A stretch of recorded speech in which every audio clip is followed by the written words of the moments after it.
Welcome to another episode of What is Hashimoto's with Dr. Martin Rutherford. To find out more on any of our topics, or for information on scheduling a consultation with Dr. Rutherford, please visit us at whatishashimoto's.com. And now, here's Dr. Rutherford. Okay, so the question is, does Hashimoto's cause nodules? That's kind of a complex, kind of vicious cycle type of situation where the answer is kind of yes and no. It's actually more yes than it is no. So basically, nodules are mostly created from intermittent bursts or consistent bursts of too much thyroid stimulating hormone. And then they create a situation in which you develop too much thyroid tissues. You're making too many thyroid tissues. So you chronically have this high thyroid stimulating hormone that is creating a lot of T4, some T3, and it's overstimulating the thyroid to do that, and then you're just making too much thyroid tissue, too many thyroid cells. That's really what it is. And you know, I don't know how much you want to talk about the cancer aspect of it, but it's very little. It can happen, but like 99% of nodules are probably too much thyroid stimulating hormone. But having said that, you have Hashimoto's, which is depending on who you are reading or listening to or researching, 85, 90, 95, 100% of all hypothyroidism. And the correct term for it is Hashimoto's hypothyroiditis. They're all thyroiditis. They're almost all hypothyroids.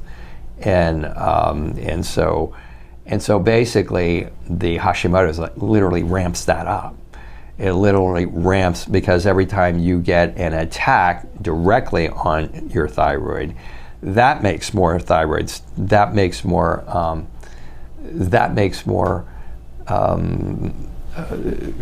thyroid hormone. So that makes more thyroid hormone. Thyroid hormone is made into cells. If it's a big demand, it could be damaging cells. Before it damages cells, it can actually be growing them. But what will happen in that case is eventually you go into hypothyroidism, and then your brain starts telling your cells, your thyroid, to make more thyroid hormone, and then you start. So you go up and down. Basically, you go up and down between making a lot more thyroid hormone, a lot more tissue. You get the nodules, and you go up and down between making having a lot of thyroid hormone being made, with the autoimmune attack that attacks your thyroid. The tissues are damaged. That vomits a lot of thyroid hormone out into the tissues. That can contribute until that damage is over, and then it goes down, and then you go back into hypothyroid. So it's a vicious cycle. So the answer is yes. I mean, it contributes to it.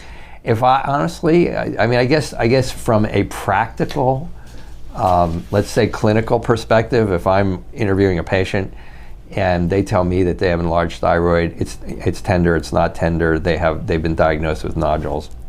To me, they're autoimmune thyroid until proven innocent.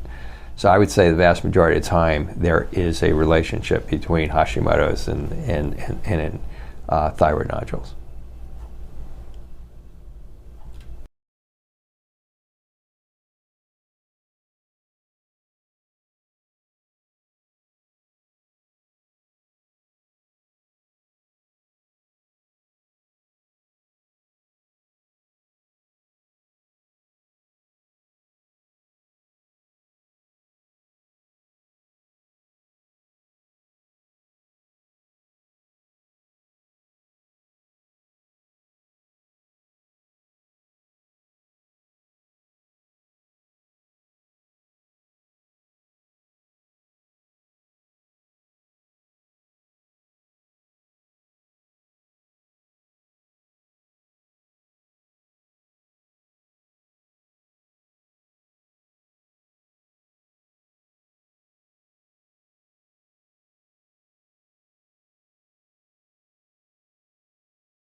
Thank you for joining us for another episode of What is Hashimoto's? To find out more on any of our topics, or for information on scheduling a consultation with Dr. Rutherford, please visit us at whatishashimoto's.com.